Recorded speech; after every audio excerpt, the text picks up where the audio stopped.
இந்த காசால என்ன நடக்குது? இஸ்ரேல் மட்டும் காரணம் இல்ல, அதுக்கு துணையா இருக்கிற அமெரிக்காவும் காரணம், அதுக்கு மௌனமா இருக்கிற மோடியும் காரணம்,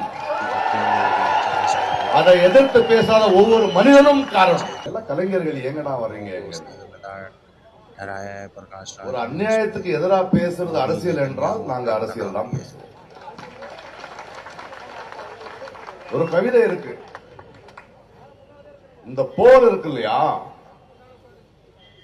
போர் முடிஞ்சிடும், தலைவர்கள் எல்லாம் கை குலுக்கி கிளம்பிடுவாங்க.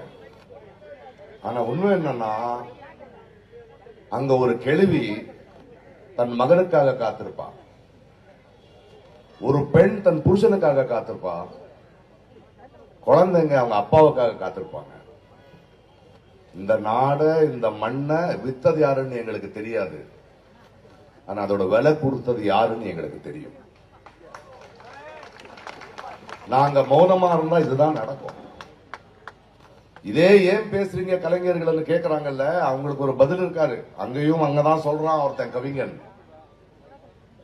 என் கவிதையில் அரசியல் வேண்டாம் என்றால் எனக்கு பறவைகளின் சத்தம் கேட்க வேண்டும், பறவைகளின் சத்தம் கேட்க வேண்டும் என்றால் யுத்த விமானங்களின் சத்தம் அடங்க வேண்டும். மழை வருது, கடைசியா ஒரு வார்த்தை சொல்லிட்டு பேசுறேன் நான். நம்ம எல்லாரும் சேர்ந்து இந்த உலகத்துக்கு சொல்ல வேண்டியது என்னன்னா, நம்மளுடைய தனிப்பட்ட உடம்புக்கு ஒரு காயமானா நம்ம மௌனமா இருந்தாலும் அது குணமாயிடும். ஆனா ஒரு நாடுக்கு, ஒரு மனித நேயத்துக்கு ஒரு காயமானா நான் சும்மா இருந்தா மௌனமா இருந்தா அதிகமாகும். அதனால சாகிறதுக்கு முன்னாடி சாகக்கூடாது, போராடுவோம், இந்த குரல் நிக்கும்.